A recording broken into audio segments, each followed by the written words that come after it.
ਸਤਿ ਸ਼੍ਰੀ ਅਕਾਲ ਜੀ। ਤੁਸੀਂ ਦੇਖ ਰਹੇ ਹੋ ਨਿਟਰ ਸੋਚ ਤੇ ਮੈਂ ਸੁਖਦੇਵ ਸਿੰਘ ਨਿੱਕੂਵਾਲ। ਪਿਆਰੇ ਦਰਸ਼ਕੋ, ਅਸੀਂ ਹਰ ਵਾਰ ਇੱਕ ਨਵੀਂ ਸ਼ਖਸੀਅਤ ਨੂੰ ਤੁਹਾਡੇ ਰੂਬਰੂ ਕਰਾਉਂਦੇ ਹਾਂ। ਜਿਸ ਸ਼ਖਸੀਅਤ ਨੂੰ ਅਸੀਂ ਅੱਜ ਤੁਹਾਡੇ ਰੂਬਰੂ ਕਰਾਵਾਂਗੇ ਉਹਨਾਂ ਦਾ ਇੱਕ ਵੱਡਾ ਰੁਤਬਾ ਹੈ। ਉਹ ਆਪਣੇ IPS ਵਜੋਂ ਸੇਵਾ ਮੁਕਤ ਹੋਏ ਨੇ ਤੇ ਨਾਲ ਹੀ ਚੀਫ ਖਾਲਸਾ ਦੀਵਾਨ ਦੇ ਪ੍ਰਧਾਨ, ਖਾਲਸਾ ਸਕੂਲ ਦੇ ਪ੍ਰਧਾਨ ਵਜੋਂ ਆਪਣੀ ਸੇਵਾ ਨਿਭਾ ਰਹੇ ਨੇ। ਸਾਡੇ ਨਾਲ ਨੇ ਸਰਦਾਰ ਇਕਬਾਲ ਸਿੰਘ ਜੀ ਲਾਲਪੁਰਾ। ਸਰ, ਸਭ ਤੋਂ ਪਹਿਲਾਂ ਦਾ ਸਵਾਗਤ। ਵਾਹਿਗੁਰੂ ਜੀ ਕਾ ਖਾਲਸਾ, ਵਾਹਿਗੁਰੂ ਜੀ ਕੀ ਫਤਿਹ। ਸਰ, IPS ਵਜੋਂ ਤੁਸੀਂ ਇੱਕ ਨੌਜਵਾਨਾਂ ਦੇ ਮਾਰਗਦਰਸ਼ਕ ਬਣ ਸਕਦੇ ਹੋ। ਜੇ ਤੁਹਾਡੇ ਪਿਛੋਕੜ ਦੀ ਗੱਲ ਕੀਤੀ ਜਾਵੇ, ਪਰਿਵਾਰਕ ਪਿਛੋਕੜ ਕੀ ਹੈ ਤੇ ਤੁਹਾਡੇ ਪਰਿਵਾਰ ਦੇ ਵਿੱਚ ਕੌਣ-ਕੌਣ ਹੈ ਜੀ? ਇਸ ਵੇਲੇ ਤਾਂ ਜੀ ਮੇਰੇ ਮਦਰ ਫਾਦਰ ਦੀ ਤਾਂ ਡੈਥ ਹੋ ਚੁੱਕੀ ਹੈ। ਅਸੀਂ 4 ਭਰਾ ਸੀਗੇ ਤੇ ਇੱਕ ਮੇਰਾ ਛੋਟਾ ਬ੍ਰਦਰ ਚੀਫ ਇੰਜੀਨੀਅਰ ਹੈ, ਬਾਕੀ ਬ੍ਰਦਰ ਦੀ ਡੈਥ ਹੋ ਚੁੱਕੀ ਹੈ। ਤੇ ਜਿਹੜੇ 2 ਸਿਸਟਰ ਸੀਗੀਆਂ ਹੈਗੀਆਂ ਨੇ ਹਲੇ ਵੀ, ਤੇ ਬੇਟਾ ਹੈ ਤੇ ਇੱਕ ਬੇਟੀ ਹੈ ਜੀ। ਇਹ ਮੇਰਾ ਪਰਿਵਾਰ ਹੈ ਸਾਰਾ। ਸਰ, ਜੇ ਗੱਲ ਵਿਦਿਅਕ ਯੋਗਤਾ ਦੀ ਕੀਤੀ ਜਾਵੇ ਤਾਂ ਤੁਹਾਡੀ ਜਿਹੜੀ ਵਿੱਦਿਆ ਆ ਕਿੱਥੋਂ ਤੁਸੀਂ ਪ੍ਰਾਪਤ ਕੀਤੀ ਤੇ ਸਕੂਲੀ ਚਾਹੇ ਉਹ ਉੱਚ ਸਿੱਖਿਆ ਹੋਵੇ? ਮੈਂ ਲਾਲਪੁਰ ਪਿੰਡ ਦੇ ਸਕੂਲ ਤੋਂ ਸ਼ੁਰੂ ਕੀਤੀ ਸੀ ਜੀ ਆਪਣੀ ਐਜੂਕੇਸ਼ਨ, ਤੇ ਉੱਥੇ ਹੀ ਮੇਰਾ ਜਨਮ ਹੋਇਆ ਸੀ 1953 'ਚ। ਤੇ ਉਸ ਤੋਂ ਬਾਅਦ ਮੈਂ DAV ਸਕੂਲ ਤਖਤਗੜ੍ਹ ਤੋਂ ਮੈਟ੍ਰਿਕ ਕੀਤੀ। ਨੂਰਪੁਰ ਬੇਦੀ ਵੀ ਕੁਛ ਦੇਰ ਪੜ੍ਹਿਆ ਕਿਉਂਕਿ ਸਾਡੇ ਪਿੰਡ ਤੋਂ ਸੇਮ ਡਿਸਟੈਂਸ ਪੈਂਦਾ ਸੀਗਾ। ਲੇਕਿਨ ਉਦੋਂ 10ਵੀਂ ਦੇ ਪੇਪਰ ਜਿਹੜੇ ਆ ਨਾ, ਉਹ ਸੰਦੋਗੜ੍ਹ ਦੇਣ ਜਾਣਾ ਪੈਂਦਾ ਸੀਗਾ ਤੇ ਤਖਤਗੜ੍ਹ ਦੇ ਵਿੱਚ ਸੈਂਟਰ ਸੀ ਤੇ ਉਹ ਪਿੰਡੋਂ ਨੇੜੇ ਸੀ, ਨਹੀਂ ਤਾਂ ਪਿੰਡ ਜਾ ਤੋਂ ਦੂਰ ਰਹਿ ਕੇ ਬੜਾ ਔਖਾ ਸੀ। ਇਸ ਕਰਕੇ ਤਖਤਗੜ੍ਹ ਤੱਕ ਕੀਤੀ। ਕਾਲਜ ਐਜੂਕੇਸ਼ਨ ਲਈ ਮੈਂ ਚੰਡੀਗੜ੍ਹ ਚਲਾ ਗਿਆ ਸੀ, DAV ਕਾਲਜ ਚੰਡੀਗੜ੍ਹ ਤੋਂ, ਤੇ ਪੰਜਾਬ ਯੂਨੀਵਰਸਿਟੀ ਤੋਂ ਪੜ੍ਹਿਆ ਜੀ। ਤੇ ਉਸ ਤੋਂ ਇਹ ਕਾਲਜ ਦੀ ਡਿਊਰੇਸ਼ਨ ਦੇ ਵਿੱਚ ਮੈਨੂੰ ਫੁੱਟਬਾਲ ਖੇਡਣ ਦਾ ਸ਼ੌਕ ਸੀਗਾ ਤੇ ਮੈਂ ਤਕਰੀਬਨ ਇੰਟਰ ਯੂਨੀਵਰਸਿਟੀ ਲੈਵਲ ਤੇ ਪੰਜਾਬ ਯੂਨੀਵਰਸਿਟੀ ਚੰਡੀਗੜ੍ਹ ਵੱਲੋਂ ਫੁੱਟਬਾਲ ਵੀ ਖੇਡਦਾ ਰਿਹਾ। ਸਰ, ਜਿਵੇਂ ਤੁਸੀਂ ਲਾਲਪੁਰਾ ਆਪਣਾ ਦੱਸਿਆ ਵੀ ਪਿੰਡ ਤੁਹਾਡਾ ਲਾਲਪੁਰਾ ਆ, ਤੇ ਤੁਹਾਡੇ ਨਾਮ ਦੇ ਨਾਲ ਲਾਲਪੁਰਾ ਜੁੜਦਾ, ਉਹ ਕਿਸ ਤਰੀਕੇ ਨਾਲ, ਮਤਲਬ ਕਿ ਤਖੱਲਸ ਕਿਵੇਂ ਪਿਆ ਜੀ? ਦੇਖੋ, ਇਹ ਲੋਕਾਂ ਨੂੰ ਜਦੋਂ ਕੋਈ ਇੱਕ ਹੈਜ਼ਿਟੇਸ਼ਨ ਹੁੰਦੀ ਆ ਕਿਸੇ ਅਫਸਰ ਨੂੰ ਕਿਸ ਨਾਂ ਨਾਲ ਬੁਲਾਇਆ ਜਾਵੇ, ਤੇ ਮੈਂ ਜਾਤਾਂ ਪਾਤਾਂ ਦੇ ਜਾਂ ਗੋਤਾਂ ਤੋਂ ਉੱਚਾ ਆਪਣੇ ਆਪ ਨੂੰ ਰੱਖਦਾ ਕਿ ਸਿੱਖ ਦੀ ਕੇਵਲ ਇੱਕ ਜਾਤ ਹੈ, ਉਹ ਜਾਤ ਹੈ ਜਿਹੜੀ ਗੁਰੂ ਗੋਬਿੰਦ ਸਿੰਘ ਸਾਹਿਬ ਦੀ ਹੈ, ਕਿਉਂਕਿ ਅਸੀਂ ਸਾਰੇ ਸ਼੍ਰੀ ਗੁਰੂ ਗੋਬਿੰਦ ਸਿੰਘ ਸਾਹਿਬ ਦੇ ਸਪੁੱਤਰ ਹੈ ਤੇ ਸਪੁੱਤਰ ਤੇ ਸਪੁੱਤਰੀਆਂ। ਇਸ ਕਰਕੇ ਜਿਹੜੇ ਪਿਤਾ ਦੀ ਜਾਤ ਨਾਲ ਹੀ ਸਾਰੀ ਜਾਤਾਂ ਹੈਗੀਆਂ। ਸੋ ਜਿਹੜੇ ਜਾਤਾਂ ਪਾਤਾਂ ਦੇ ਫਰਕ ਖੜੇ ਕਰਦੇ ਆ ਜਾਂ ਨਾਂ ਆਪਣੇ ਪਿੱਛੇ ਲਾਉਂਦੇ ਆ, ਉਹ ਸਿੱਖ ਕੌਮ ਨੂੰ ਕੁਰਾਹੇ ਪਾ ਰਹੇ ਆ, ਗਲਤ ਪਾਸੇ ਪਾ ਰਿਹਾ। ਇਸ ਕਰਕੇ ਮੈਂ ਆਪਣੇ ਪਿੰਡ ਦਾ ਨਾਂ ਹੀ ਜਿਹੜਾ ਉਹਨਾਂ ਨੇ ਬੁਲਾਉਣ ਵਾਸਤੇ, ਸੰਬੋਧਨ ਵਾਸਤੇ, ਤੇ ਲੋਕਾਂ ਨੇ ਮੇਰੇ ਪਿੰਡ ਦਾ ਨਾਂ ਪੁੱਛ ਕੇ ਤੇ ਇਹਨੂੰ ਯੂਜ਼ ਕਰਨਾ ਸ਼ੁਰੂ ਕੀਤਾ। ਮੈਂ ਲੇਖਕ ਵੀ ਇੱਕ ਪਹਿਲਾਂ ਆਪਣੇ ਨਾਮ ਨਾਲ ਹੀ ਸੀਗਾ, ਫਿਰ ਬਾਅਦ 'ਚ ਲੋਕਾਂ ਦੇ ਕਹਿਣ ਤੇ ਲਾਲਪੁਰਾ ਪਿੰਡ, ਤਾਂ ਕਿ ਮੇਰੀ ਪਹਿਚਾਣ ਮੇਰੇ ਪਿੰਡ, ਮੇਰੇ ਇਲਾਕੇ ਨਾਲ ਇਸ ਤਰ੍ਹਾਂ ਸ਼ੁਰੂ ਕੀਤੀ ਸੀ। ਸਰ, ਜੇਕਰ ਗੱਲ ਕੀਤੀ ਜਾਵੇ PPSC ਜਾਂ ਆਪਣਾ ਪੁਲਿਸ ਭਰਤੀ ਦੇ ਵਿੱਚ ਜਾਣ ਦੀ, ਕਿਵੇਂ ਮਨ 'ਚ ਆਇਆ ਵੀ ਹਾਂ ਵੀ ਮੈਨੂੰ ਇਹ ਲਾਈਨ ਜਿਹੜੀ ਹੈ ਚੂਜ਼ ਕਰਨੀ ਚਾਹੀਦੀ? ਇਹਦੀ ਤਾਂ ਇੱਕ ਅਜਬ ਕਹਾਣੀ ਹੈ ਜੀ।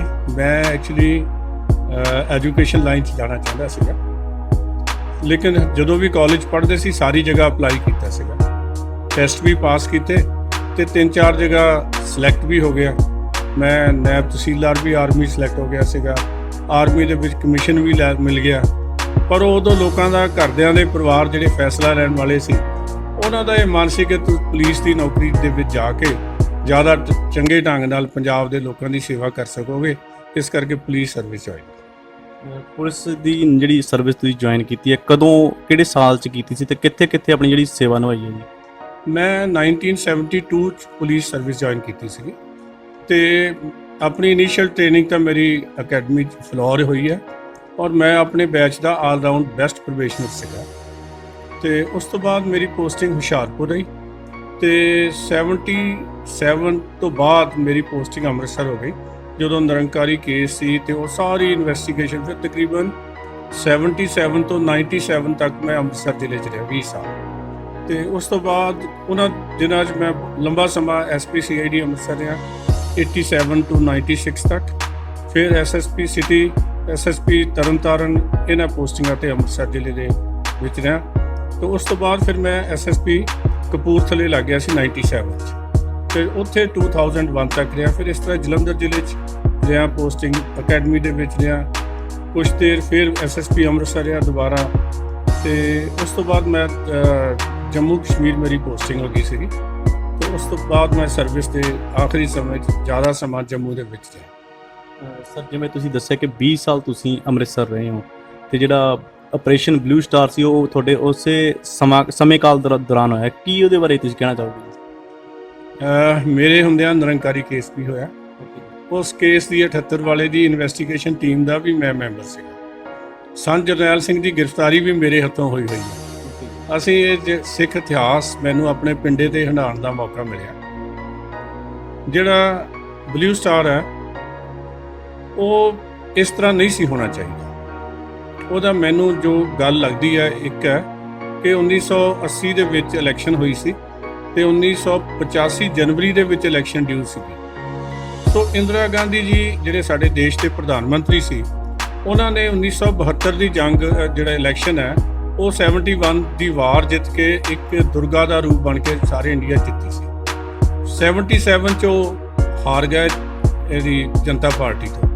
ਤਾਂ ਹੁਣ ਉਹਨਾਂ ਨੇ ਇਲੈਕਸ਼ਨ ਦੇ ਵਿੱਚ ਏਜੰਡਾ ਕੀ ਬਣਾਈਏ, ਸੋ ਉਹਨਾਂ ਨੇ ਇਹਨੂੰ ਜਾਣਬੁੱਝ ਕੇ ਲਮਕਾਇਆ ਔਰ ਤਾਂ ਕਿ ਇਹ ਇਲੈਕਸ਼ਨ ਦੇ ਨੇੜੇ ਫਿਰ ਉਹ ਆਪਣੇ ਆਪ ਸਿੱਖਾਂ ਤੇ ਇਹ ਜ਼ੁਲਮ ਕਰਕੇ ਦਰਬਾਰ ਸਾਹਿਬ ਨੂੰ ਕਰਕੇ ਦੂਜੀ ਕਮਿਊਨਿਟੀਜ਼ ਨੂੰ ਖੁਸ਼ ਕਰ ਸਕੇ ਕਿ ਇੰਦਰਾ ਗਾਂਧੀ ਵਾਕਈ ਦੇਵੀ ਹੈ, ਤੋ ਜਿਹੜੀ ਇੰਨੀ ਬਹਾਦਰ ਹੈ ਜਿਹਨੇ ਸਿੱਖਾਂ ਦਾ ਅਕਾਲ ਤਖਤ ਵੀ ਢਾਹ ਦਿੱਤਾ। ਸੋ ਇਹ ਸਰਕਾਰ ਦੀ ਬੇਈਮਾਨੀ ਹੈ ਜਿਹੜੀ ਵੱਡੀ ਸੀ, ਜਿਹਦੇ ਕਰਕੇ ਇਹ ਹੋਇਆ। ਤੇ 6 ਮਹੀਨੇ ਪਹਿਲਾਂ ਹੀ ਨਵੰਬਰ ਦੇ ਵਿੱਚ ਇੰਦਰਾ ਗਾਂਧੀ ਜੀ ਨੇ ਇਹ ਟੈਲੀਵਿਜ਼ਨ ਤੇ ਵੀ ਸਿੱਖ ਅਕਾਲੀ ਆਗੂਆਂ ਦੀ ਮੀਟਿੰਗ ਸੀ, ਉਹਦੇ ਵਿੱਚ ਉਹਨਾਂ ਨੇ ਆਖਿਆ ਸੀ ਕਿ ਅਗਰ ਆਪ ਨਹੀਂ ਕਰੋਗੇ ਤਾਂ ਮੈਂ ਅੰਦਰ ਫੌਜ ਭੇਜ ਦੂੰਗੀ। ਇਹ ਗੱਲ ਟੌੜਾ ਸਾਹਿਬ ਨੇ ਨਵੰਬਰ 1983 ਦੇ ਵਿੱਚ SGPC ਦੇ ਮਤੇ 'ਚ ਵੀ ਪਾਈ ਹੋਈ ਹੈ। 13 ਨੰਬਰ ਮਤਾ ਹੈ ਕਿ ਇੰਦਰਾ ਗਾਂਧੀ ਇੱਥੇ ਹਮਲਾ ਕਰਨਾ ਚਾਹੁੰਦੀ ਹੈ। ਲੇਕਿਨ ਜੇ ਦੁਸ਼ਮਣ ਇੱਕ ਚਾਲ ਚੱਲਣੀ ਚਾਹੁੰਦਾ ਸੀ, ਸਾਡੇ ਜਿਹੜੇ ਆਗੂ ਹੈ ਇਹ ਆਪਣੀ ਜ਼ਿੰਮੇਵਾਰੀ ਤੋਂ ਭੱਜ ਗਏ ਜਾਂ ਬਰਗਲਾਏ ਗਏ, ਕਿਉਂਕਿ ਜਿਹੜਾ ਸ਼੍ਰੀ ਹਰਿਮੰਦਰ ਸਾਹਿਬ ਇੱਕ ਪੂਜਾ ਦਾ ਸਥਾਨ ਹੈ, ਸ਼ਰਧਾ ਦਾ ਸਥਾਨ ਹੈ। ਸ਼੍ਰੀ ਅਕਾਲ ਤਖਤ ਸਾਹਿਬ ਸਾਡੇ ਪ੍ਰੇਰਨਾ ਸਰੋਤ ਹੈ। ਸਾਨੂੰ ਵੀ ਸੋਚਣਾ ਚਾਹੀਦਾ ਸੀ ਕਿ ਅਸੀਂ ਇਹਨੂੰ ਜਿਹੜੀ ਦੁਸ਼ਮਣ ਦੀ ਚਾਲ ਨੂੰ ਕਾਮਯਾਬ ਨਾ ਹੋਣ ਦਈਏ। ਸਾਨੂੰ ਇਹ ਜਿਹੜੇ ਸਾਡੇ ਪ੍ਰੇਰਨਾ ਸਰੋਤ ਹੈ ਇਹਨਾਂ ਦੇ ਉੱਤੇ ਕੋਈ ਐਸਾ ਝਗੜਾ ਨਾ ਹੋਵੇ। ਕਿਤੇ ਨਾ ਕਿਤੇ ਗਲਤੀ ਦੋਵੇਂ ਪਾਸੋਂ ਸੀ, ਲੇਕਿਨ ਵੱਡੀ ਬੇਈਮਾਨੀ ਜਿਹੜੀ ਹੈ ਸਰਕਾਰ ਦੀ ਸੀ ਔਰ ਜਿਹੜੇ ਸਾਡੇ ਆਗੂ ਸੀ ਉਹਨਾਂ ਦੀ ਰਾਜਨੀਤੀ ਨੂੰ, ਉਹਨਾਂ ਦੀ ਰਣਨੀਤੀ ਨੂੰ ਸਮਝ ਨਹੀਂ ਸਕੇ। ਸਰ ਇੱਕ ਆਪਰੇਸ਼ਨ ਸਮੇਂ ਤੁਸੀਂ ਇੱਕ ਸਿੱਖ ਪੁਲਿਸ ਅਫਸਰ ਵਜੋਂ ਉੱਥੇ ਸੇਵਾ ਨਿਭਾ ਰਹੇ ਸੀ, ਕਿਸ ਤਰੀਕੇ ਨਾਲ ਉਸ ਮਾਹੌਲ ਨੂੰ ਤੁਸੀਂ ਦੇਖਦੇ ਹੋ? ਦੇਖੋ ਮਾਹੌਲ ਉੱਥੇ ਸੀ ਅਪ੍ਰੈਲ ਤੋਂ ਪਹਿਲਾਂ ਹੀ ਨਾ ਜੀ 1984 ਚ 1983 ਚ ਉੱਥੇ ਅਕਾਲੀ ਦਲ ਤੇ ਸੰਤ ਜਰਨੈਲ ਸਿੰਘ ਦੇ ਵੱਖਰੇ ਗਰੁੱਪ ਬਣ ਗਏ ਸੀ। ਜਿਹੜਾ ਇਹ ਵਿਸਾਖੀ ਵੇਲੇ ਇਹਨਾਂ ਨੇ ਇਸ਼ਤਿਹਾਰ ਵੀ ਅਖਬਾਰਾਂ 'ਚ ਵੱਖਰੇ ਦਿੱਤੇ, ਮਰਜੀਵੜੇ ਵੀ ਬਣੇ 83 ਦੇ ਵਿਸਾਖੀ ਤੋਂ ਬਾਅਦ ਜਿਹੜੇ ਲੋਕਾਂ ਨੇ ਬਣਾਏ ਕਿ ਅਸੀਂ ਉੱਥੇ ਕਰਾਂਗੇ। ਸੋ ਲੋਕਾਂ ਨੂੰ ਦਰਬਾਰ ਸਾਹਿਬ ਦਾ ਇਹ ਕਿਸੇ ਪੁਲਿਸ ਅਫਸਰ ਹੋਵੇ, ਆਰਮੀ ਅਫਸਰ ਹੋਵੇ ਜਾਂ ਕੋਈ ਅਫਸਰ ਹੋਵੇ, 99% ਜਿਹੜੇ ਸਿੱਖ ਸੀਗੇ ਉਹਨਾਂ ਦੇ ਮਨ 'ਚ ਦੁੱਖ ਸੀ। ਲੇਕਿਨ ਨੌਕਰੀ ਛੱਡ ਕੇ ਇਹ ਸਾਡੇ ਵੀ ਉਸ ਵੇਲੇ ਭਿੰਦਰ ਸਾਹਿਬ IG ਸੀ ਪੰਜਾਬ ਦੇ, ਉਦੋਂ IG ਹੀ ਹੁੰਦੇ ਸੀਗੇ, ਹੁਣ ਤਾਂ DGP ਰੈਂਕ ਬਣ ਗਏ। ਤੇ ਉਹਨਾਂ ਨੇ ਵੀ ਸਿੱਖ ਅਫਸਰਾਂ ਨੂੰ ਬੁਲਾ ਕੇ ਗੱਲ ਆਖੀ ਸੀ, ਮੈਂ ਵੀ ਉਹਨਾਂ ਦੇ ਵਿੱਚ ਸੀਗਾ ਕਿ ਜੇਕਰ ਤੁਸੀਂ ਨੌਕਰੀ ਛੱਡ ਦਿਓਗੇ ਤੇ ਤੁਸੀਂ ਡੰਡੇ ਖਾਣ ਵਾਲਿਆਂ 'ਚ ਸ਼ਾਮਲ ਹੋ ਜਾਓਗੇ। ਕੋਈ ਨੀਤੀ ਨਹੀਂ ਹੈਗੀ, ਕੋਈ ਐਸੀ ਸਪਸ਼ਟ ਨਜ਼ਰ ਨਹੀਂ ਆਉਂਦੀ ਜਿਹਨੂੰ ਤੁਸੀਂ ਫਾਲੋ ਕਰਕੇ ਕੌਮ ਦੀ ਸੇਵਾ ਕਰ ਸਕੋਗੇ। ਇਸ ਕਰਕੇ ਜੇ ਤੁਸੀਂ ਸਰਵਿਸ ਦੇ ਵਿੱਚ ਰਹੇ ਤੇ ਆਪਣਾ ਮਾਰੇ ਛਾਵੇਂ ਸੁੱਟੇ ਵਾਲੀ ਗੱਲ ਹੈ, ਤੁਸੀਂ ਕਿਸੇ ਲਈ ਹਾਂ ਦਾ ਨਾਅਰਾ ਹੀ ਮਾਰ ਸਕੋਗੇ, ਕਿਸੇ ਨੂੰ ਇਨਸਾਫ ਦੇ ਸਕੋਗੇ। ਇਸ ਕਰਕੇ ਸਰਵਿਸ ਦੇ ਵਿੱਚੋਂ ਤੁਹਾਨੂੰ ਨੌਕਰੀ ਤੋਂ ਬਾਹਰ ਨਹੀਂ ਜਾਣਾ ਚਾਹੀਦਾ। ਇਹੀ ਕਾਰਨ ਸੀ ਕਿ ਪੰਜਾਬ ਪੁਲਿਸ ਦੇ ਵਿੱਚ ਡਿਜ਼ਰਸ਼ਨ ਜਿਹੜੀ ਆ ਉਹ ਬਿਲਕੁਲ ਨਾ ਦੇ ਬਰਾਬਰ ਹੋਈ, ਕਿਉਂਕਿ ਸਾਰੇ ਚਾਹੁੰਦੇ ਸੀ ਕਿ ਅਸੀਂ ਕੌਮ ਲਈ ਕੁਝ ਕਰੀਏ ਔਰ ਕੌਮ ਨੂੰ ਜਿਹੜਾ ਇਹ ਜੋ ਕੁਝ ਜਿਹੜਾ ਹੋਇਆ ਇਹ ਸਾਰਿਆਂ ਸਿੱਖਾਂ ਨਾਲ ਜ਼ਿਆਦਤੀ ਹੋਈ ਹੈ, ਕਿਉਂਕਿ ਇਹ ਜ਼ਿਆਦਤੀ ਅਸੀਂ ਏਸ਼ੀਅਨ ਗੇਮਸ ਦੇ ਵਿੱਚ ਵੀ 1982 'ਚ ਭੁਗਤੀ ਸੀ। ਉੱਥੇ ਇਹ ਨਹੀਂ ਸੀ ਵੇਖਿਆ ਜਾਂਦਾ ਕਿ ਇਹ ਅਕਾਲੀ ਹੈ ਜਾਂ ਕਾਂਗਰਸੀ ਹੈ ਜਾਂ ਸਰਕਾਰੀ ਅਫਸਰ ਹੈ ਜਾਂ ਨਹੀਂ ਹੈ। ਉਹ ਸੜਕ ਤੇ ਜਾਂਦੇ ਨੂੰ, ਹਰਿਆਣੇ 'ਚ ਦਿੱਲੀ ਜਾਂਦੇ ਹਰ ਇੱਕ ਨੂੰ ਹਰਾਸਮੈਂਟ ਹੁੰਦੀ ਸੀ। ਸੋ ਐਜ਼ ਸਿੱਖ ਤਾਂ ਜੋ ਜੇ ਭਾਵੇਂ ਵਰਦੀ ਪਾਈ ਹੋਵੇ ਭਾਵੇਂ ਨਾ ਪਾਈ ਹੋਵੇ, ਬਿਹਾਰ ਜਿਹੜਾ ਲੋਕਾਂ ਦਾ ਉਹ ਤੁਹਾਡੇ ਪ੍ਰਤੀ ਉਸੇ ਤਰ੍ਹਾਂ ਦਾ ਰਹਿੰਦਾ ਹੈ। ਤੇ ਗੱਲ ਤਾਂ ਇਹ ਹੈ ਕਿ ਕੌਮੀ ਲੀਡਰਸ਼ਿਪ ਜਿਹੜੀ ਹੈ ਇਹ ਆਪਣੀ ਕੌਮ ਨੂੰ ਚੰਗੀ ਸੇਧ ਦੇ ਰਹੀ ਹੈ। ਆਪਣੀ ਕੌਮ ਨੂੰ ਬਚਾ ਕੇ ਲੈ ਕੇ ਜਾ ਰਹੀ ਹੈ। ਵੱਡੇ ਘੱਲੂਘਾਰੇ ਦੇ ਵਿੱਚ ਵੀ 50,000 ਜਿਹੜੇ ਸਿੱਖਾਂ ਦੇ ਵਿੱਚੋਂ ਪਰਿਵਾਰਾਂ ਦੇ ਵਿੱਚੋਂ 30,000 ਸ਼ਹੀਦ ਹੋ ਗਿਆ ਸੀ, ਲੇਕਿਨ ਸਰਦਾਰ ਜੱਸਾ ਸਿੰਘ ਆਹਲੂਵਾਲੀਆ, ਸਰਦਾਰ ਚੜ੍ਹ ਸਿੰਘ ਹੋਰੀ ਕਿਸ ਤਰ੍ਹਾਂ ਕੌਮ ਨੂੰ ਬਚਾ ਕੇ ਲੈ ਗਏ, ਇਹ ਵੱਡੀ ਗੱਲ ਸੀ। ਸਾਡੇ ਆਗੂਆਂ ਨੇ ਆਪਣੇ ਇਤਿਹਾਸ ਤੋਂ ਨਹੀਂ ਸਿੱਖਿਆ। ਗੁਰੂ ਪਾਤਸ਼ਾਹ ਨੇ ਬਾਬਾ ਬੰਦਾ ਸਿੰਘ ਬਹਾਦਰ ਨੂੰ ਇਹ ਗੱਲ ਆਖੀ ਸੀ, ਲੜਾਈ ਦੀ ਰਣਨੀਤੀ ਰਾਜਨੀਤੀ ਸਿਖਾਈ ਸੀ ਕਿ ਲੜਾਈ ਦੇ ਮੈਦਾਨ ਵਿੱਚ ਵੀ ਦੁਸ਼ਮਣ ਦੇ ਧਰਮ ਸਥਾਨ ਦਾ ਨੁਕਸਾਨ ਨਹੀਂ ਕਰਨਾ। ਇਹ ਵੀ ਆਖਿਆ ਸੀ ਕਿ ਭਾਈ ਕਦੇ ਘੱਟ ਤੋਂ ਘੱਟ ਨੁਕਸਾਨ ਕਰਕੇ ਦੁਸ਼ਮਣ ਦਾ ਵੱਧ ਤੋਂ ਵੱਧ ਨੁਕਸਾਨ ਕਰਨਾ। ਅਸੀਂ ਜਿਹੜੀ ਇਹ ਲੜਾਈ ਜਿਹੜੀ ਹੈ ਅਨਪਲੈਨਡ ਲੜੀ ਹੈ, ਅਸੀਂ ਆਪਣਾ ਵੱਧ ਤੋਂ ਵੱਧ ਨੁਕਸਾਨ ਕਰ ਲਿਆ ਤੇ ਪ੍ਰਾਪਤੀ ਸਾਡੀ ਕੁਛ ਨਹੀਂ।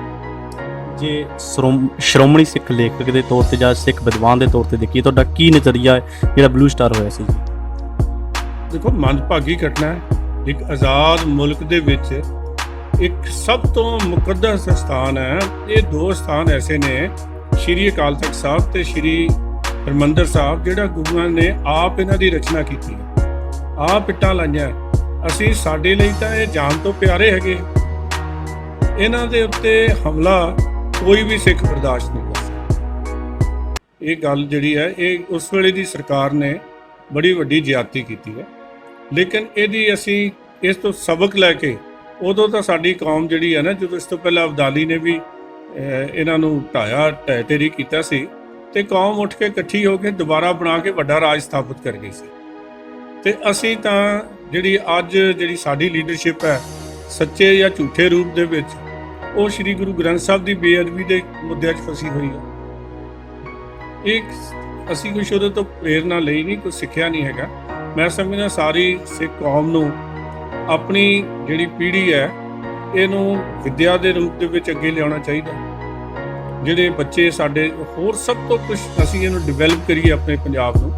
ਤੇ ਜਿੱਥੇ ਮੇਰੇ ਖਿਆਲ ਅੰਗਰੇਜ਼ ਦੇ ਉਦੋਂ ਮਹਾਰਾਜਾ ਰਣਜੀਤ ਸਿੰਘ ਦਾ ਰਾਜ ਸੀ, ਮੇਰੇ ਕੋਲ 57 ਤਾਂ ਜਰਨੈਲਾਂ ਦੀ ਜਾਂ ਫੌਜੀ ਅਫਸਰਾਂ ਦੀ ਲਿਸਟ ਹੈਗੀ ਹੈ, ਜਿਹੜੇ ਦੁਨੀਆ ਦੇ ਹਰ ਮੁਲਕ ਤੋਂ ਵਿੱਚ ਆ ਕੇ, ਅਮਰੀਕਾ ਦੇ ਵੀ, ਰਸ਼ੀਆ ਦੇ ਵੀ, ਗ੍ਰੀਸ ਦੇ ਵੀ, ਸਪੇਨ ਦੇ ਵੀ, ਆਸਟ੍ਰੇਲੀਆ ਤੋਂ ਵੀ, ਫਰਾਂਸ ਤੋਂ ਵੀ, ਇੰਗਲੈਂਡ ਤੋਂ ਵੀ ਮਹਾਰਾਜ ਸਾਹਿਬ ਦੇ ਨੌਕਰੀ ਕਰਦੇ ਸੀ। ਅਸੀਂ ਜਿਸ ਧਰਤੀ ਤੇ ਬੈਠੇ ਹਾਂ, ਅੱਜ ਸਾਡੇ ਬੱਚੇ ਭੱਜ ਕੇ ਜਾ ਕੇ ਉਹਨਾਂ ਦੀਆਂ ਬੁੱਧੀਆਂ ਕਰਨੀ ਭੱਜੇ ਜਾਂਦੇ ਆ। ਸੋ ਇਹ ਗੱਲ ਹੈ ਕਿ ਅਸੀਂ ਤਾਂ ਆਪਣੇ ਜਿਹੜੀ ਹੈ, ਅਸੀਂ ਆਪਣਾ ਆਪ ਹੀ ਇੰਨਾ ਮਜ਼ਬੂਤ ਕਰੀਏ ਕਿ ਲੋਕ ਸਾਡੇ ਕੋਲ ਚੱਲ ਕੇ ਆਉਣ, ਜਿਵੇਂ ਪਹਿਲਾਂ ਸਾਡੇ ਰਾਹ 'ਚ ਆਉਂਦੇ ਰਹੇ ਆ। ਹਾਂਜੀ, ਤੇ ਹੁਣ ਅਸੀਂ ਕਿਉਂ ਉਸ ਨੂੰ ਮਹਾਰਾਜਾ ਰਣਜੀਤ ਸਿੰਘ ਦਾ ਜਿਹੜਾ ਸਮਾਂ ਸੀ, ਉਹਨਾਂ ਦੀ ਸਿੱਖਿਆ ਸੀ, ਉਹਨਾਂ ਦਾ ਕੰਮ ਕਰਨ ਦਾ ਢੰਗ ਸੀ, ਉਹ ਅਸੀਂ ਕਿਉਂ ਨਹੀਂ ਆਪਣੀ ਕੌਮ ਨੂੰ ਅੱਗੇ ਲੋਕਾਂ ਨੂੰ ਦੱਸ ਸਕਦੇ? ਕਿਵੇਂ ਅਸੀਂ ਇਹਨੂੰ ਜਿਹੜਾ ਗਵਾ ਲਿਆ? ਇਹ ਸਾਡੀ ਬੜੀ ਵੱਡੀ ਕਮਜ਼ੋਰੀ ਰਹੀ ਹੈ। ਮੈਂ ਸਮਝਦਾ ਉਹਦੇ ਦੋਸ਼ ਦੇਣਾ ਤਾਂ ਬਹੁਤੀ ਗੱਲ ਨਹੀਂ, ਅਸੀਂ ਸਾਰੇ ਹੀ ਦੋਸ਼ੀ ਹੈਗੇ ਹਾਂ, ਲੇਕਿਨ ਗੱਲ ਇਹ ਹੈ ਕਿ ਨੀਤੀ ਕਿਵੇਂ ਬਣੇ, ਅੱਗੇ ਲਈ ਕੀ ਬਣੇ, ਇਹ ਸਾਨੂੰ ਵਿਚਾਰ ਕੇ ਚੱਲਣਾ ਚਾਹੀਦਾ। ਕੌਮ ਦਾ ਹੋਰ ਨੁਕਸਾਨ ਨਾ ਹੋਵੇ, ਪ੍ਰਾਪਤੀਆਂ ਵੱਧ ਹੋਣ, ਇਹਦੇ ਲਈ ਕੀ ਉਦਮ ਹੋਣਾ ਚਾਹੀਦਾ, ਇਹ ਸਾਰਿਆਂ ਨੂੰ, ਵਿਦਵਾਨਾਂ ਨੂੰ ਬਹਿ ਕੇ ਵਿਚਾਰਨ ਦੀ ਲੋੜ। ਜਿਵੇਂ ਤੁਸੀਂ ਗੱਲ ਕੀਤੀ ਕਿ ਤੁਸੀਂ ਖੁਦ ਇੱਕ ਲੇਖਕ ਵੀ ਹੋ, ਲੇਖਕ ਵਜੋਂ ਕੀ ਤੁਸੀਂ ਸਾਹਿਤ ਵਿੱਚ ਆਪਣਾ ਯੋਗਦਾਨ ਪਾਇਆ ਜੀ? ਮੇਰਾ ਜਿਹੜਾ ਕਿਉਂਕਿ ਮੈਂ ਜਦੋਂ ਜਿਹੜਾ ਅੰਮ੍ਰਿਤਸਰ ਦੇ ਵਿੱਚ ਪੋਸਟਡ ਸੀਗਾ, ਮੇਰੀ ਖੁਸ਼ਕਿਸਮਤੀ ਹੈ ਕਿ ਮੈਂ ਇੱਥੇ ਅਨੰਦਪੁਰ ਸਾਹਿਬ ਤੋਂ ਨਾ, ਮੇਰੇ ਫਾਦਰ ਸਾਹਿਬ ਵੀ ਅੰਮ੍ਰਿਤਧਾਰੀ ਸਿੰਘ ਸੀ, ਉਹਨੇ 9 ਸਾਲ ਦੀ ਉਮਰ 'ਚ ਮੈਨੂੰ ਅੰਮ੍ਰਿਤ ਛਕਾ ਦਿੱਤਾ ਸੀ ਇੱਥੇ ਕੇਸਗੜ੍ਹ ਸਾਹਿਬ, ਤੇ ਪਾਠ ਵੀ ਕਰਦੇ ਰਹੇ। ਲੇਕਿਨ ਸਾਰੀ ਉਮਰ ਗੁਰੂ ਗ੍ਰੰਥ ਸਾਹਿਬ ਜੀ ਤੋਂ ਵੀ ਪਾਠ ਕਰਦੇ ਰਹੇ, ਤੇ ਮੈਨੂੰ ਬੜੇ ਸਾਲ ਹੋ ਗਏ, 50 ਸਾਲ ਤੋਂ ਜ਼ਿਆਦਾ ਸਮਾਂ ਹੋ ਗਿਆ। ਤੇ 1969 'ਚ ਮੈਂ ਇੱਕ ਆਰਟੀਕਲ ਲਿਖਿਆ ਸੀਗਾ, Guru Nanak as a revolutionary right. ਤਾਂ ਉਹ ਮੈਨੂੰ ਲੱਗਦਾ ਨਹੀਂ ਸੀ ਉਦੋਂ, ਕਿਉਂਕਿ ਮੈਂ ਵੀ ਬੱਚਾ ਸੀ, ਕਿ ਗੁਰੂ ਨਾਨਕ ਸਾਹਿਬ ਨੇ ਵਾਕਈ ਕੁਛ ਰੈਵੋਲੂਸ਼ਨ ਲਿਆਂਦਾ ਹੋਏਗਾ। ਪਰ ਜਿਉਂ-ਜਿਉਂ ਮੈਂ ਉਹ ਰੈਵੋਲੂਸ਼ਨ ਲੱਭਣ ਦੀ ਯਤਨ ਕੀਤਾ, ਤੇ ਇਹ ਗੱਲ ਬਿਲਕੁਲ ਸੱਚੀ ਹੈ ਕਿ ਗੁਰੂ ਨਾਨਕ ਸਾਹਿਬ ਨੇ ਇੱਕ ਮਿੱਠਾ ਰੈਵੋਲੂਸ਼ਨ ਲਿਆ ਕੇ ਆਂਦਾ, ਜਿਹੜਾ ਉਹਨਾਂ ਨੇ ਧਾਰਮਿਕ ਪੱਖ ਲੈ ਕੇ ਸਮਾਜ ਨੂੰ ਬਦਲਿਆ, ਔਰ ਉਹ ਸਮਾਜ ਨੇ ਰਾਜਨੀਤਿਕ ਚੇਂਜ ਵੀ ਲਿਆ ਕੇ ਦਿੱਤੀ। ਸੋ ਉਹ ਗੁਰੂ ਸਾਹਿਬ ਦੀ ਬਹੁਤ ਵੱਡੀ ਜਿਹੜੀ ਹੈ ਇੱਕ ਉਹਨਾਂ ਦਾ ਦ੍ਰਿਸ਼ਟੀਕੋਣ ਸੀ, ਜਿਹੜੇ 10 ਗੁਰੂ ਸਾਹਿਬਾਨ ਨੇ ਅਪਣਾਏ। ਲੇਕਿਨ ਜਦੋਂ ਮੈਂ ਅੰਮ੍ਰਿਤਸਰ ਜਾ ਕੇ, ਮੇਰੀ ਪੋਸਟਿੰਗ ਰਹੀ ਬਹੁਤ ਸਮਾਂ, ਤੇ ਕਈ ਗੱਲਾਂ ਐਸੀਆਂ ਲੱਗਦੀਆਂ ਸੀ ਕਿ ਵਾਕਈ ਯਾਰ ਇਹ ਜਿਹੜੀ ਹੈ ਨਾ, ਇਹ ਗੁਰਮਤਿ ਅਨੁਸਾਰ ਠੀਕ ਨਹੀਂ ਹੋ ਰਿਹਾ। ਫਿਰ ਹੋਰ ਰਿਸਰਚ ਸ਼ੁਰੂ ਕੀਤੀ। ਸੋ ਉਹ ਜੋ ਕੁਝ ਮੈਨੂੰ ਸਮਝ ਆਇਆ, ਮੈਂ ਮੇਰੇ ਦੋਸਤਾਂ ਮਿੱਤਰਾਂ ਦੇ ਕਹਿਣ ਤੋਂ, ਖਾਸ ਕਰਕੇ 2 ਵਿਅਕਤੀ ਜਿਹੜੇ ਆ, ਉਹਨਾਂ ਦਾ ਬੜਾ ਰੋਲ ਰਿਹਾ, ਜਿਹੜੇ ਮੈਨੂੰ ਕਹਿ ਰਹੇ ਸੀਗੇ ਕਿ ਤੁਸੀਂ ਜ਼ਰੂਰ ਲਿਖਣਾ ਸ਼ੁਰੂ ਕਰੋ। Doctor Daljit Singh eye specialist ਸੀਗੇ, ਉਹ ਬਜ਼ੁਰਗ ਆਦਮੀ ਸੀ, ਮੈਨੂੰ ਬੜਾ ਪਿਆਰ ਕਰਦੇ ਸੀ ਤੇ ਉਹਨਾਂ ਦੀ ਹਮੇਸ਼ਾ ਹੀ ਪ੍ਰੇਰਨਾ ਰਹਿੰਦੀ ਸੀ, ਯਾਰ ਲਿਖ, ਜੋ ਤੁਸੀਂ ਗੱਲਾਂ ਕਰਦੇ ਹੋ ਇਹਨੂੰ ਕਾਗਜ਼ਾਂ ਦੇ ਵਿੱਚ ਲਿਖ ਕੇ ਲੋਕਾਂ ਦੇ ਸਾਹਮਣੇ ਪੇਸ਼ ਕਰੋ।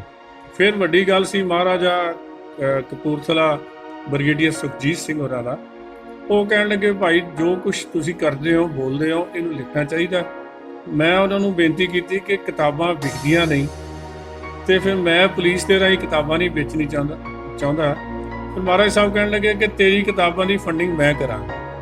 ਸੋ ਇਸ ਕਰਕੇ ਮਹਾਰਾਜ ਬ੍ਰਿਗੇਡੀਅਰ ਸੁਖਜੀਤ ਸਿੰਘ ਹੋਰਾਂ ਦਾ, ਮਹਾਰਾਜ ਕਪੂਰਥਲਾ ਦਾ ਮੈਂ ਧੰਨਵਾਦੀ ਹਾਂ ਕਿ ਉਹਨਾਂ ਨੇ ਮੈਨੂੰ ਮੋਟੀਵੇਟ ਕੀਤਾ। ਬਾਅਦ 'ਚ ਲੋੜ ਤਾਂ ਨਹੀਂ ਪਈ ਕਿਸੇ ਕਿਸਮ ਦੀ, ਲੇਕਿਨ ਜਿਹੜੀਆਂ ਮੇਰੀਆਂ ਲਿਖਤਾਂ ਸੀ ਉਹ ਮੈਂ ਕੋਸ਼ਿਸ਼ ਕੀਤੀ ਨਵੀਂ ਚੀਜ਼ ਲਿਖਾਂ। ਪੁਰਾਣੀ ਚੀਜ਼ ਕੁਛ ਨਹੀਂ ਲਿਖਿਆ। ਹਿੰਦੂ ਦੇਵੀ ਦੇਵਤਿਆਂ ਦਾ ਸਿੱਖ ਧਰਮ ਦੇ ਵਿੱਚ ਕਿਉਂ ਜ਼ਿਕਰ ਹੈ ਸ਼੍ਰੀ ਗੁਰੂ ਗ੍ਰੰਥ ਸਾਹਿਬ ਦੇ ਬਾਰੇ, ਉਹਦੇ ਬਾਰੇ ਕਿਤਾਬ ਸੀ ਗੁਰਬਾਣੀ ਕਥਾ ਵਿਚਾਰ। ਉਹ ਵੀ ਓਰੀਜਨਲ ਕੰਮ ਹੈ, ਉਸ ਤੋਂ ਪਹਿਲਾਂ ਨਹੀਂ ਹੋਇਆ। ਇਸੇ ਤਰ੍ਹਾਂ ਹੀ ਜਿਹੜਾ ਤੁਹਾਡਾ ਜਪਜੀ ਸਾਹਿਬ ਇੱਕ ਵਿਚਾਰ, ਅਸੀਂ ਜ਼ਿਆਦਾ ਬਹੁਤਾ ਲੋਕ ਰੱਟਾ ਲਾਉਣ ਦੀ ਗੱਲ ਕਰਦੇ ਆ, ਲੇਕਿਨ ਗੁਰੂ ਪਾਤਸ਼ਾਹ ਨੇ ਤਾਂ ਇੱਕ ਵਿਧੀ ਦੱਸੀ ਹੈ ਚੰਗੇ ਇਨਸਾਨ ਬਣਨ ਦੀ। ਉਹ ਜੀਵਨ ਨੂੰ ਦੇ ਵਿੱਚ ਅਸੀਂ ਅਪਣਾਵਾਂਗੇ ਤੇ ਅਸੀਂ ਅੱਗੇ ਨਿਕਲ ਸਕਾਂਗੇ। ਇਸੇ ਤਰ੍ਹਾਂ ਹੀ ਜਿਹੜੀ ਹੈ ਮੁਸਲਮਾਨਾਂ ਦਾ ਕੀ ਰੋਲ ਰਿਹਾ, ਅਸੀਂ ਮੁਸਲਮਾਨ ਬਾਦਸ਼ਾਹਾਂ ਨੇ ਬੜੀ ਜ਼ਿਆਦਤੀ ਕੀਤੀ ਹੈ, ਭਾਵੇਂ ਜਹਾਂਗੀਰ ਹੋਵੇ ਭਾਵੇਂ ਔਰੰਗਜ਼ੇਬ ਹੋਵੇ, ਸਾਡੇ ਗੁਰੂ ਸਾਹਿਬਾਨ ਉਹਨਾਂ ਦੇ ਬੱਚੇ ਸ਼ਹੀਦ ਕੀਤੇ। ਲੇਕਿਨ ਬਾਕੀ ਮੁਸਲਮਾਨ ਜਿਨ੍ਹਾਂ ਨੇ ਸੇਵਾ ਗੁਰੂ ਪਾਤਸ਼ਾਹ ਦੀ ਕੀਤੀ, ਜਾਂ ਜਿਨ੍ਹਾਂ ਦੀ ਬਾਣੀ ਗੁਰੂ ਗ੍ਰੰਥ ਸਾਹਿਬ ਦੇ ਵਿੱਚ ਅੰਕਿਤ ਹੈ, ਰਾਜੇ ਤੇ ਪੁਜਾਰੀਆਂ ਕੋਲੋਂ ਕੋਈ ਚੰਗੇ ਕੰਮ ਦੀ ਆਸ ਘੱਟ ਹੀ ਕਰਨੀ ਚਾਹੀਦੀ ਹੈ। ਲੇਕਿਨ ਜਿਹੜੀ ਆਮ ਸੰਗਤ ਹੈ, ਉਹ ਜਿੱਥੇ ਵੀ ਲੋੜ ਪਈ ਉੱਥੇ ਕੋਈ ਨਾ ਕੋਈ ਮੁਸਲਮਾਨ ਆ ਕੇ ਗੁਰੂ ਸਾਹਿਬ ਦੇ ਅੱਗੇ ਖੜਾ ਹੋਇਆ, ਭਾਵੇਂ ਗਨੀ ਖਾਂ ਤੇ ਨਵੀ ਖਾਂ ਸੀ ਜਾਂ ਨਿਹੰਗ ਖਾਂ ਪਠਾਨ ਸੀ ਜਾਂ ਬੀਬੀ ਮੁਮਤਾਜ਼ ਸੀ।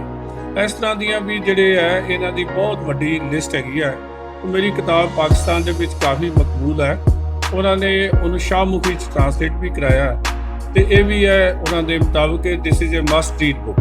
ਉਹਨਾਂ ਦੇ ਪਹਿਲੇ ਮੇਰੇ ਖਿਆਲ ਲੇਖਕ ਦੇ ਬਾਰੇ ਰਿਵਿਊ ਛਪਿਆ ਸੀ ਕਿ ਹਰ ਇਨਸਾਨ ਨੂੰ ਇਹ ਦੋ ਧਰਮਾਂ ਨੂੰ ਜੋੜਨ ਵਾਲੀ ਕਿਤਾਬ ਹੈ, ਇਹਨੂੰ ਪੜ੍ਹਨਾ ਚਾਹੀਦਾ। ਇਸੇ ਤਰ੍ਹਾਂ ਹੀ ਅਸੀਂ ਬ੍ਰਾਹਮਣਾਂ ਨੂੰ ਦੇ ਬਾਰੇ ਸਮਝਦੇ ਹਾਂ ਕਿ ਗੰਗੂ ਬ੍ਰਾਹਮਣ ਨੇ ਇਸੇ ਧਰਤੀ ਤੇ ਜਿੱਥੇ ਅਸੀਂ ਬੈਠੇ ਹਾਂ ਗੁਰੂ ਪਾਤਸ਼ਾਹ ਨਾਲ ਧੋਖਾ ਕੀਤਾ ਸੀਗਾ, ਉਹਦੇ ਕਰਕੇ ਛੋਟੇ ਸਾਹਿਬਜ਼ਾਦੇ ਸ਼ਹੀਦ ਹੋਏ, ਮਾਤਾ ਜੀ ਸ਼ਹੀਦ ਹੋਏ। ਲੇਕਿਨ ਮੈਂ ਸੋਚਦਾ ਸੀ ਕਿ ਬ੍ਰਾਹਮਣਾਂ ਦੀ ਹੋਰ ਕੀ ਕੰਟਰੀਬਿਊਸ਼ਨ ਹੈ। ਸੋ ਗੁਰੂ ਸਾਹਿਬ ਬ੍ਰਾਹਮਣਾਂ ਬਾਰੇ ਕੀ ਕਹਿੰਦੇ ਹੋ, ਮੇਰੀ ਕਿਤਾਬ ਹੈ ਬ੍ਰਾਹਮਣ ਭਲਾ ਆਖੀ ਹੈ। ਉਹਦੇ ਵਿੱਚ ਉਹਨਾਂ ਬ੍ਰਾਹਮਣਾਂ ਦਾ ਜ਼ਿਕਰ ਹੈ ਜਿਨ੍ਹਾਂ ਦੀ ਬਾਣੀ ਗੁਰੂ ਗ੍ਰੰਥ ਸਾਹਿਬ 'ਚ ਅੰਕਿਤ ਹੈ। ਉਹ ਬ੍ਰਾਹਮਣਾਂ ਦਾ ਜ਼ਿਕਰ ਹੈ ਜਿਨ੍ਹਾਂ ਨੇ ਗੁਰੂ ਪਾਤਸ਼ਾਹ ਲਈ ਸ਼ਹੀਦੀਆਂ ਦਿੱਤੀਆਂ, ਉਹਨਾਂ ਦੀ ਸੇਵਾ ਕੀਤੀ, ਕੁਰਬਾਨੀ ਕੀਤੀ। ਸੋ ਅਸੀਂ ਕਿਸੇ ਇੱਕ ਵਿਅਕਤੀ ਕਰਕੇ ਇੱਕ ਕੌਮ ਨੂੰ ਚੰਗਾ ਜਾਂ ਬੁਰਾ ਨਹੀਂ ਕਹਿ ਸਕਦੇ। ਸੋ ਜੋ ਗੁਰੂ ਸਾਹਿਬ ਦਾ ਦ੍ਰਿਸ਼ਟੀਕੋਣ ਹੈ, ਇਸੇ ਤਰ੍ਹਾਂ ਗਰੀਬ ਭਾਈਚਾਰੇ ਦਾ ਕੀ ਉਹਨਾਂ ਨੇ ਕੰਟਰੀਬਿਊਸ਼ਨ ਰਹੀ, ਜਿਨ੍ਹਾਂ ਨੂੰ ਨੀਚੋਂ ਉੱਚ ਕਰੇ ਮੇਰੇ ਗੋਬਿੰਦ। ਗੁਰੂ ਸਾਹਿਬ ਨੇ ਉਹਨਾਂ ਨੂੰ ਵਡਿਆਈਆਂ ਦਿੱਤੀਆਂ, ਆਪਣੇ ਪੁੱਤਰ ਬਣਾਇਆ। ਸੋ ਉਹਨਾਂ ਬਾਰੇ ਵੀ ਮੇਰੀ ਜਿਹੜੀ ਪੁਸਤਕ ਹੈ ਨਾਨਕ ਤਿਨ ਕੇ ਸੰਗ ਸਾਥ, ਇਹ ਵੀ ਕਾਫੀ ਪਪੂਲਰ ਹੈ। ਇਸ ਤਰ੍ਹਾਂ ਕਰਕੇ ਜਿੱਥੇ ਵੀ ਮੇਰੇ ਮਨ 'ਚ ਕੋਈ ਗੱਲ ਆਉਂਦੀ ਹੈ, ਸੋ ਮੈਂ ਸਮਝਦਾ ਮੈਨੂੰ ਇਹਦੇ ਬਾਰੇ ਜਾਣਕਾਰੀ ਹੋਣੀ ਚਾਹੀਦੀ ਹੈ। ਮੈਂ ਉਹਦੇ ਬਾਰੇ ਕੋਸ਼ਿਸ਼ ਕਰਦਾ ਕਿ ਮੈਂ ਉਹ ਚੀਜ਼ ਲਿਆ ਕੇ ਲੋਕਾਂ ਦੇ ਸਾਹਮਣੇ ਖੋਜ ਕਰਕੇ ਰੱਖਾਂ।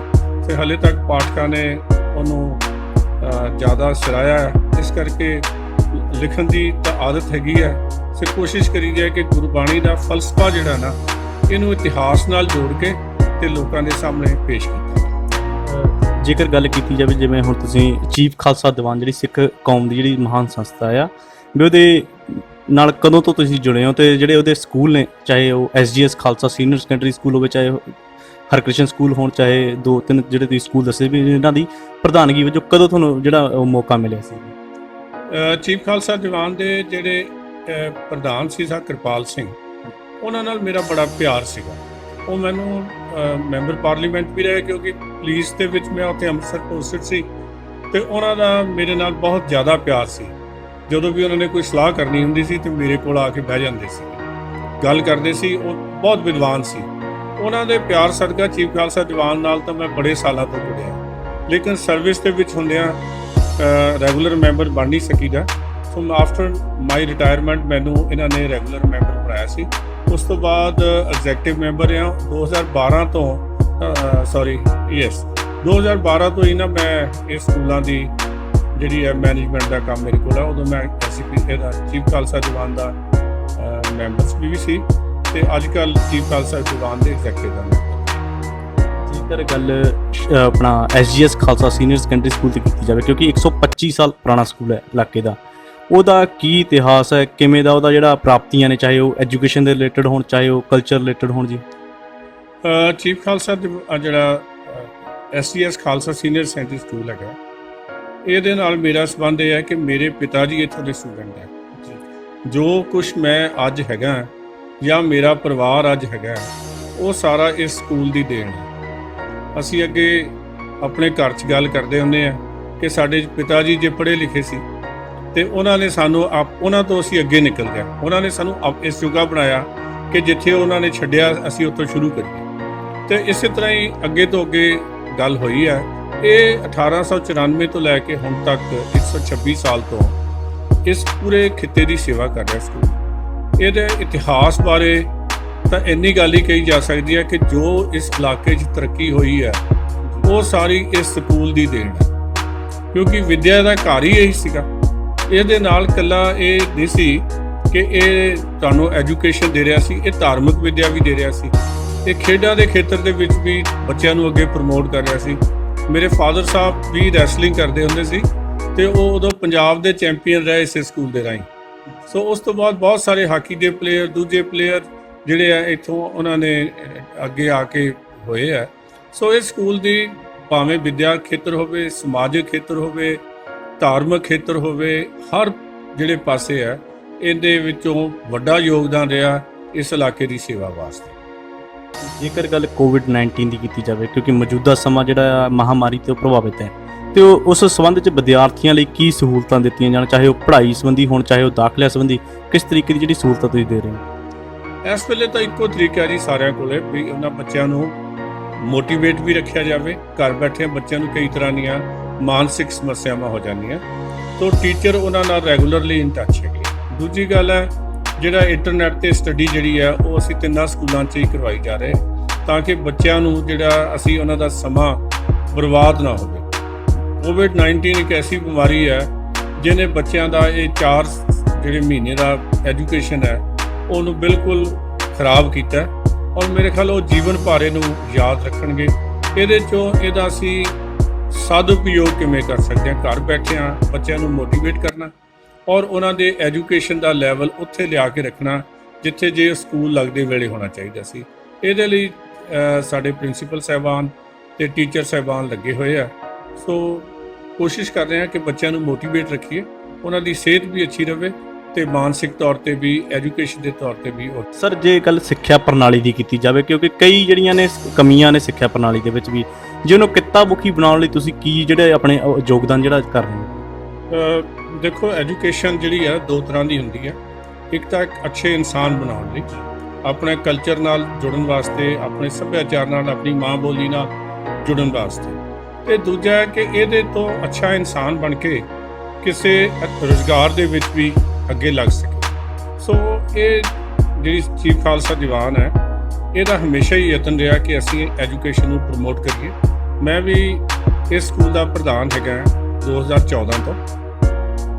ਦੂਜੇ ਸਕੂਲਾਂ ਦਾ ਮੈਂ ਪਹਿਲਾਂ ਪ੍ਰਧਾਨ ਬਣ ਗਿਆ ਸੀ। ਸੋ ਅਸੀਂ ਵੀ ਹੁਣ ਇੱਕ ਤਾਂ ਆਰਮੀ ਦੀ ਭਰਤੀ ਵਾਸਤੇ ਕਰਵਾ ਰਹੇ ਹਾਂ ਜੀ। ਇੱਕ ਜਿਹੜੇ ਬਹੁਤ ਸਾਰੇ ਲੋਕਾਂ ਨੂੰ, ਬੱਚਿਆਂ ਨੂੰ ਬਾਹਰ ਜਾਂਦਾ ਆ, ਉਹ ਅਸੀਂ ਆਇਲਸ ਵਾਸਤੇ ਉਹਨਾਂ ਦੀ ਟ੍ਰੇਨਿੰਗ ਦਾ ਕਰਵਾਵਾਂਗੇ। ਹੁਣ ਨਾਲ ਦੀ ਨਾਲ ਤਿਆਰੀ ਹੈ ਸਾਡੇ ਕੋਲ। ਸਪੋਰਟਸ ਵਾਸਤੇ ਅਸੀਂ ਜਿਹੜਾ ਸਰ ਮਹਿੰਦਰ ਸਿੰਘ ਗਿੱਲ ਓਲੰਪੀਅਨ ਆਏ ਸੀਗੇ, ਉਹਨਾਂ ਦਾ ਵੀ ਸਹਿਯੋਗ ਸਾਨੂੰ ਮਿਲਦਾ ਹੈ, ਗਾਈਡੈਂਸ ਵੀ ਮਿਲਦੀ ਹੈ। ਉਹਦੇ ਨਾਲ ਅਸੀਂ ਜਿਹੜਾ ਇੱਥੇ ਬਾਸਕਟਬਾਲ ਸਟੇਡੀਅਮ ਬਣਾਇਆ, ਹਾਕੀ ਸਟੇਡੀਅਮ ਨੂੰ ਵਧੀਆ ਕੰਡੀਸ਼ਨ 'ਚ ਕੀਤਾ। ਉਸ ਤੋਂ ਇਲਾਵਾ ਜਿਹੜੇ ਸਾਡੇ ਬੱਚੇ ਨੇ ਪਿਛਲੀ ਵਾਰੀ 90 ਦੇ ਕਰੀਬ ਮੈਡਲ ਲੈ ਕੇ ਆਏ ਸੀ, ਨੈਸ਼ਨਲ ਤੇ ਸਟੇਟ ਤੇ ਡਿਸਟ੍ਰਿਕਟ ਲੈਵਲ ਤੇ। ਸੋ ਉਹਨਾਂ ਦਾ ਜਿਹੜੇ ਅੱਛੇ ਬਾਕੀ ਆ ਕਿੱਤਿਆਂ ਬਾਰੇ ਅਸੀਂ ਐਗਰੀਕਲਚਰ ਦਾ ਵੀ ਸਬਜੈਕਟ ਇੱਥੇ ਸ਼ੁਰੂ ਕੀਤਾ। ਅਸੀਂ ਚਾਹੁੰਦੇ ਹਾਂ ਕਿ ਇਹ ਇਲਾਕੇ ਦੇ ਲੋਕ ਖੇਤੀ ਕਰਦੇ ਆ ਤੇ ਖੇਤੀ ਦੇ ਬਾਰੇ ਵੀ ਉਹਨਾਂ ਨੂੰ ਜਾਣਕਾਰੀ ਮਿਲੇ।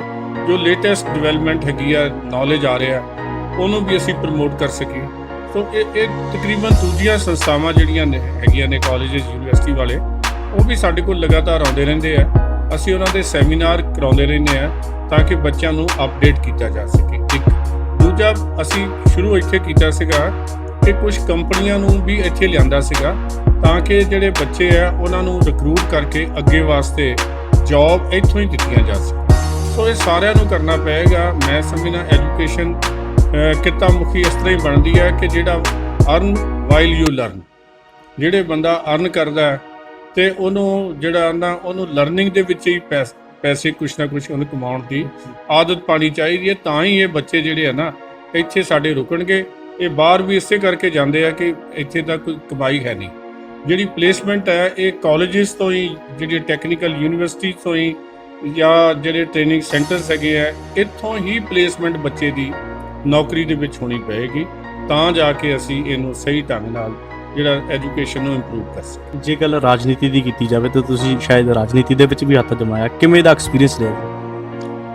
ਰਾਜਨੀਤਿਕ ਪਾਰਟੀ ਦਾ ਮੈਂ ਮੈਂਬਰ ਜ਼ਰੂਰ ਹੈਗਾ, ਲੇਕਿਨ ਮੈਨੂੰ ਲੱਗਦਾ ਹੈ ਕਿ ਰਾਜਨੀਤੀ ਜਿਹੜੀ ਹੈ ਨਾ ਉਹ ਮੁੱਦਿਆਂ ਦੀ ਸਾਡੇ ਦੇਸ਼ ਹੈ ਨਹੀਂ।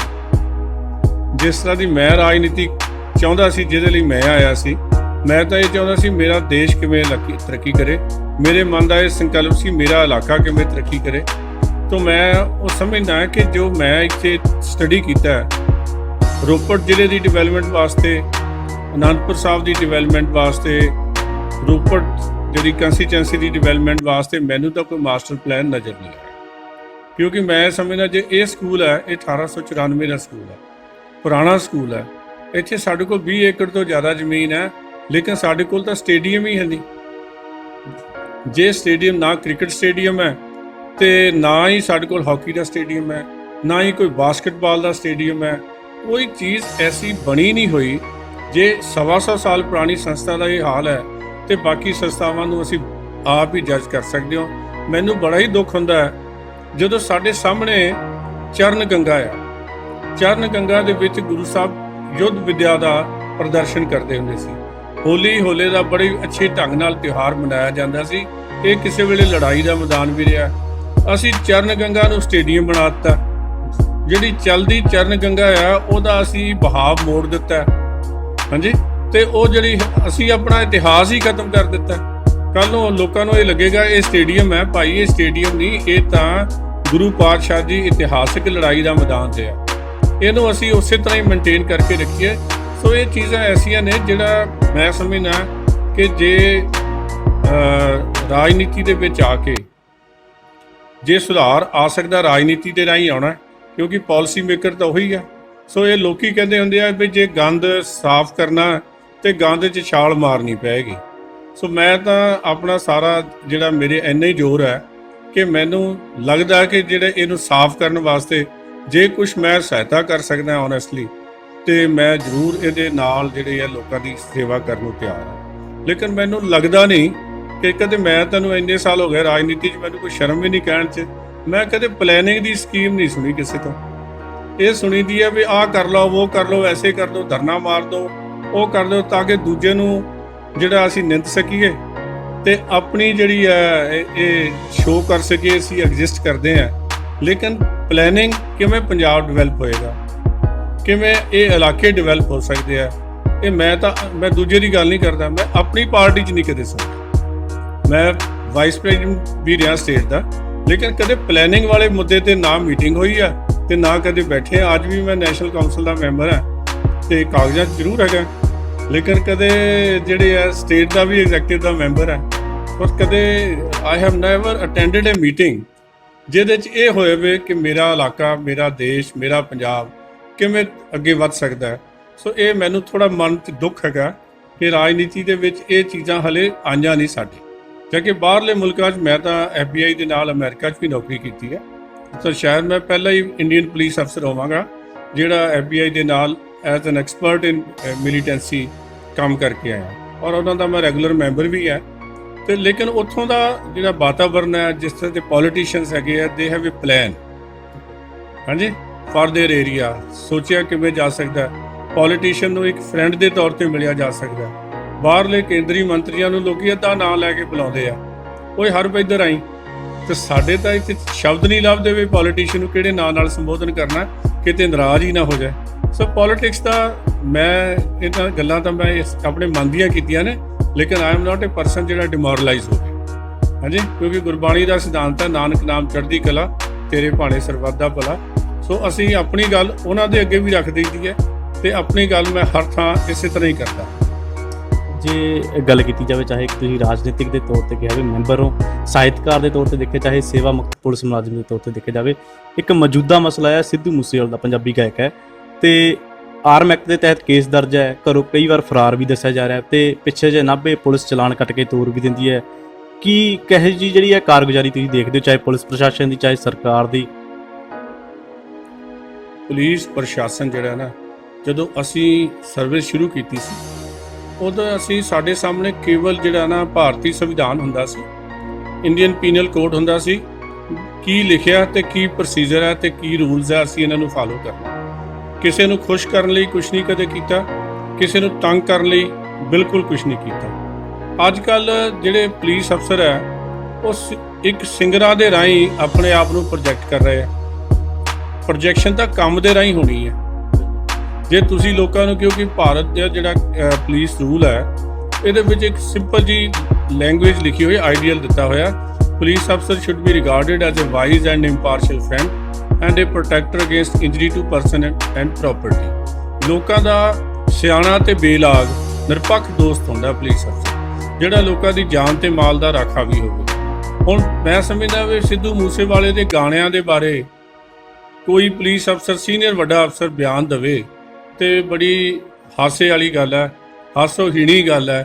ਫਿਰ ਉਸ ਵਿਅਕਤੀ ਨੂੰ ਤੁਸੀਂ ਕਾਨੂੰਨ ਤੋੜ ਕੇ ਬੰਦੂਕ ਚਲਾਣੀ ਸਿਖਾ ਰਹੇ ਹੋ। ਸੋ ਅਸਲ ਮੈਂ ਸਮਝਦਾ ਵੀ ਮੂਸੇਵਾਲੇ ਨਾਲੋਂ ਜ਼ਿਆਦਾ ਵੱਡੇ ਅਪਰਾਧੀ ਤਾਂ ਉਹ ਨੇ ਜਿਹੜੇ ਅਫਸਰਾਂ ਨੇ ਇਹਨਾਂ ਦੇ ਹੱਥ ਬੰਦੂਕ ਫੜਾਈ।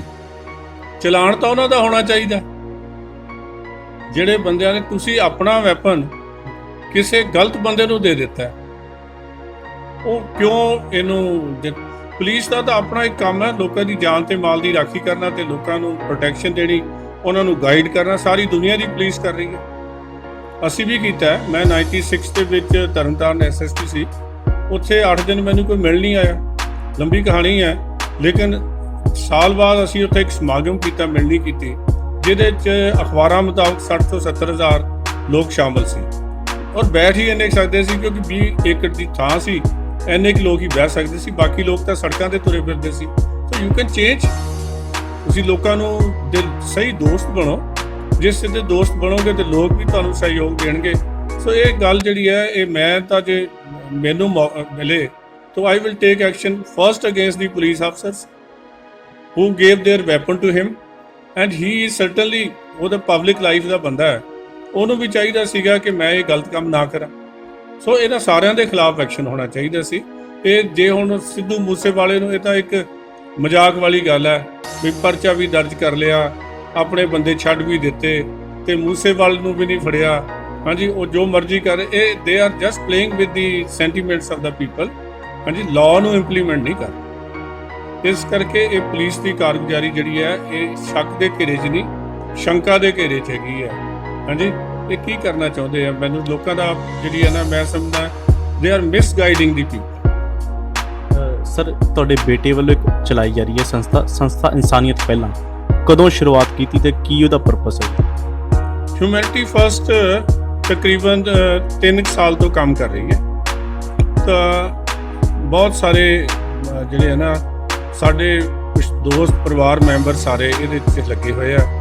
ਤੇ ਗੱਲ ਇਹ ਹੈ, ਇਹਦਾ ਨਾਂ ਹੀ ਹੈ ਇਨਸਾਨੀਅਤ ਪਹਿਲਾਂ। ਜੇ ਅਸੀਂ ਅੱਛੇ ਇਨਸਾਨ ਹੀ ਨਹੀਂ, ਲੋੜ ਪੈਣ ਤੇ ਲੋਕਾਂ ਦੇ ਕੰਮ ਨਹੀਂ ਆਉਂਦੇ, ਤੇ ਫਿਰ ਤਾਂ ਬਾਕੀ ਕੰਮ ਤਾਂ ਸਾਰੇ ਝੂਠੇ ਆ। ਸੋ ਅਸੀਂ ਸਮਝਦੇ ਹਾਂ ਕਿ ਜਿਹੜੀ ਇਨਸਾਨੀਅਤ ਹੈ ਉਹਨੂੰ ਜਿੰਦਾ ਰੱਖਿਆ ਜਾਵੇ। ਲੋਕਾਂ ਦੇ ਹੁਣ ਜਿਵੇਂ ਚੱਲ ਰਿਹਾ ਸੀਗਾ, ਕੋਵਿਡ ਹੈਗਾ ਤੇ ਕਰੋਨਾ ਦੇ ਵਿੱਚ ਅਸੀਂ ਤਕਰੀਬਨ ਸਾਰਾ ਇਲਾਕਾ ਜਿਹੜਾ ਹੈ ਉਹਨੂੰ ਸੈਨੀਟਾਈਜ਼ ਕਰਾਇਆ। 4000 ਦੇ ਕਰੀਬ ਪਰਿਵਾਰਾਂ ਨੂੰ ਰਾਸ਼ਨ ਵੀ ਵੰਡਿਆ। ਹੁਣ ਜਿਹੜੇ ਆ ਤੁਹਾਡੇ ਮਾਸਕ ਵੰਡ ਰਹੇ ਆ, ਕਿਉਂਕਿ ਇਹਦੀ ਬੜੀ ਲੋੜ ਹੈ ਜਿੱਥੇ ਜਾਣ ਦੀ। ਤੇ ਇਸ ਹੋਰ ਵੀ ਜਿਹੜਾ ਕੰਮ ਹੈਗੇ ਆ ਕਰਨ ਵਾਲੇ, ਪਹਿਲਾਂ ਵੀ ਹੜ੍ਹਾਂ ਵੇਲੇ ਵੀ ਕੰਮ ਕੀਤਾ, ਉਸ ਤੋਂ ਪਹਿਲਾਂ ਘਰ ਲੋਕਾਂ ਦੇ ਸੜ ਗਏ ਸੀ, ਉਦੋਂ ਵੀ ਕੰਮ ਕੀਤਾ। ਅਸੀਂ ਇਹਨੂੰ ਸਾਰਾ, ਮਤਲਬ ਗੱਲ ਇਹ ਹੈ ਕਿ ਜਿੱਥੇ ਮਨੁੱਖਤਾ ਨੂੰ ਲੋੜ ਹੈ ਉੱਥੇ ਸਾਨੂੰ ਸਾਰਿਆਂ ਨੂੰ ਇਕੱਠੇ ਹੋ ਕੇ ਆਉਣਾ ਚਾਹੀਦਾ। ਤੁਹਾਡੇ ਰਾਹੀਂ ਮੈਂ ਸਭ ਨੂੰ ਅਪੀਲ ਕਰਦਾ ਕਿ ਆਓ ਮਨੁੱਖ ਬਣੀਏ ਤੇ ਚੰਗੇ ਇਨਸਾਨ ਬਣ ਕੇ ਸਮਾਜ ਤੇ ਦੇਸ਼ ਦੀ ਸੇਵਾ ਕਰੀਏ। ਸੋ ਇਹ ਸਨ ਸਰਦਾਰ ਇਕਬਾਲ ਸਿੰਘ ਜੀ ਲਾਲਪੁਰਾ, ਜਿੱਥੇ ਉਹਨਾਂ ਨੇ IPS ਨੌਕਰੀ ਦੇ ਸੇਵਾ ਕਾਲ ਦਾ ਜ਼ਿਕਰ ਕੀਤਾ। ਉੱਥੇ ਹੀ ਉਹਨਾਂ ਨੇ ਬਲੂ ਸਟਾਰ ਦੇ ਨਾਲ ਆਪਣੇ ਚੀਫ ਖਾਲਸਾ ਦੀਵਾਨ ਵੱਲੋਂ ਸਿੱਖਿਆ ਦੇ ਖੇਤਰ ਵਿੱਚ ਕੀਤੇ ਜਾ ਰਹੇ ਉਪਰਾਲਿਆਂ ਦਾ ਵੀ ਜ਼ਿਕਰ ਕੀਤਾ। ਸੋ ਉਮੀਦ ਹੈ ਤੁਹਾਨੂੰ ਇਹ ਪਸੰਦ ਆਇਆ ਹੋਵੇਗਾ। ਅਗਲੀ ਵਾਰ ਇੱਕ ਨਵੀਂ ਸ਼ਖਸੀਅਤ ਦੇ ਨਾਲ ਤੁਹਾਡੇ ਰੂਬਰੂ ਹੋਵਾਂਗੇ। ਤਦ ਤੱਕ ਲਈ ਦਿਓ ਆਗਿਆ। ਧੰਨਵਾਦ।